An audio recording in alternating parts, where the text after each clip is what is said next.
Main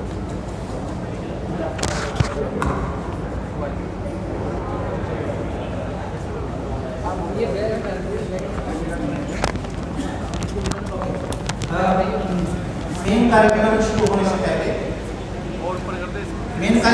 से पहले आज आपने देखा होगा एक किताब की लिखा है इतना लोड नहीं लेते हैं यूपी के अंदर ना डीएम साहब से अप्रूवल करा के अपलोड करते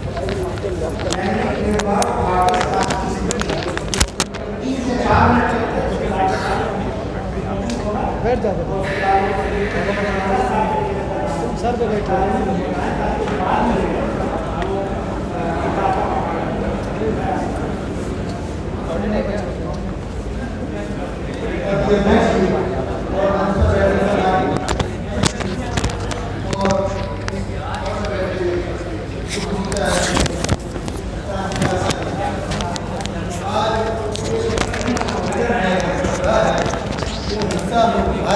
विषय पर है। हिंसा मुक्त भारत का मतलब है कि जिस देश में, इस भारत देश में सब लोग जो है हिंसा से मुक्त होकर, भय मुक्त होकर के रह सकें। और अभी जो है एक विषय जो है पिछले कुछ दिनों से बहुत चर्चा में है, समान नागरिक संहिता।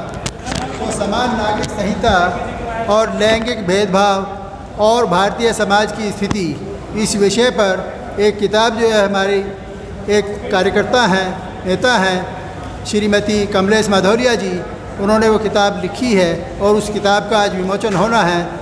तो उस किताब के बारे में थोड़ी सी चीज़ मैं बताना चाहता हूँ। समान नागरिक संहिता जो है, इसकी आजकल बहुत चर्चा है कि साहब समान नागरिक संहिता होनी चाहिए, और क्यों होनी चाहिए और क्यों नहीं होनी चाहिए, ये एक बहस का विषय है। संविधान में अनुच्छेद 44 में कॉमन सिविल कोड के बारे में कहा है कि भारत सरकार प्रयास करेगी कि कॉमन सिविल कोड बनेगा। लेकिन भारत सरकार आज की मौजूदा जो है वो जितने सिद्धांत हैं, नीति निर्देशक सिद्धांत, उसमें बहुत सारी चीज़ें लिखी हैं कि इन पर जो है काम करेगी। कमलेश माधौरिया जी ने इस किताब में समान नागरिक संहिता और लैंगिक भेदभाव और भारतीय समाज की स्थिति, इसमें समझाने का प्रयास किया है और बताया है कि जब संविधान सभा बनी और उसमें क्यों जो है समान नागरिक संहिता जो है उसको नहीं स्वीकार किया गया, क्योंकि जो स्थिति है इस देश की वो अलग अलग जो है, बहुत बड़ा देश है। पूर्वोत्तर से लेकर के कश्मीर तक जो है, लेह से लेकर के कन्याकुमारी तक अलग अलग तरीके से लोग रहते हैं, अलग अलग तरीके से लोग जीवन जीते हैं। और कमलेश माधौरिया जी ने इसमें संविधान के बारे में और देश भर में जो है महिला और पुरुषों की क्या स्थिति है, उनके धार्मिक अनुष्ठानों में, धार्मिक संस्थानों में महिलाओं की क्या स्थिति है, उन्होंने पूछा है, अपने आप से बताया भी है और पूछा भी है कि क्या दूसरे धर्मों की बात तो छोड़ दो, मुसलमानों की, ईसाइयों की, सिखों की, क्या हिंदू धर्म में महिलाओं को समानता मिली या मिलने का प्रयास किया गया। कि 2005 में हिंदू एक्ट में जो है संशोधन कर दिया गया कि संपत्ति में अधिकार होगा महिलाओं का, लेकिन उसके बावजूद अभी बराबरी का अधिकार जो है पूरे देश में नहीं मिल पाया है। बहुत सारी जगह के अलग अलग कानून हैं इसमें लिखा हुआ है। कमलेश माधौरिया जी ने इस किताब में कोई क्षेत्र ऐसा नहीं है जिसको अछूता रखा हो।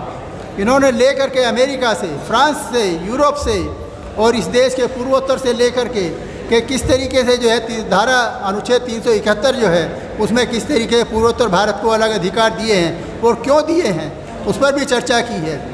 उन्होंने ये भी बताया है कि हिंदू मैरिज एक्ट में एक शादी की प्रावधान है कि एक ही शादी होगी।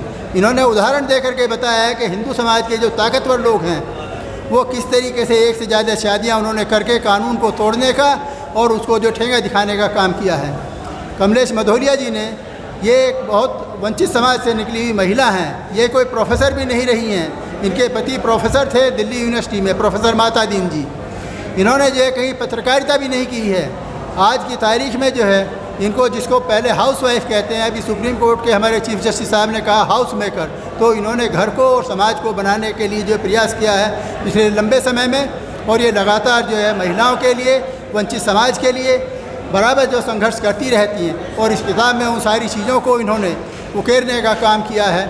इसमें चाहे सुप्रीम कोर्ट के इन्होंने बहुत सारे उदाहरण लिए हैं, इन्होंने बहुत सारा से मटेरियल इकट्ठा किया है, कहाँ कहाँ दुनिया भर में हुआ, सोनी सोरी से लेकर के आपके जितने केस हैं, इस तरीके के चर्चित केस हैं, उन सबको जो है इन्होंने उसमें पेश करने का काम किया है। और ये किताब अभी थोड़ी देर में आप लोगों के सामने आएगी और वे इस किताब से जो आप लोग बहस इस पर चलानी चाहिए और इससे जो सब लोगों को लाभ मिलेगा, ऐसी मुझको लगता है। मैं कमलेश मधोलिया जी को यहाँ पर जो बहुत बहुत धन्यवाद देना चाहता हूँ, बधाई देना चाहता हूँ कि जितनी मेहनत उन्होंने करके पिछले 6 महीनों में और उससे ज़्यादा पहले से इसको लाने का काम किया है। बहुत बहुत बधाई, बहुत बहुत धन्यवाद और आप लोगों का भी बहुत बहुत धन्यवाद।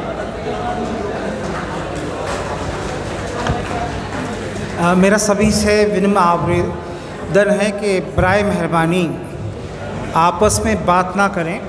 हमारे जो स्पीकर्स हैं बहुत ही इम्पोर्टेंट स्पीकर्स हैं। अभी की किताब का विमोचन होगा। हमारे बहन आ जाएं, आप सब खड़े हो जाएं।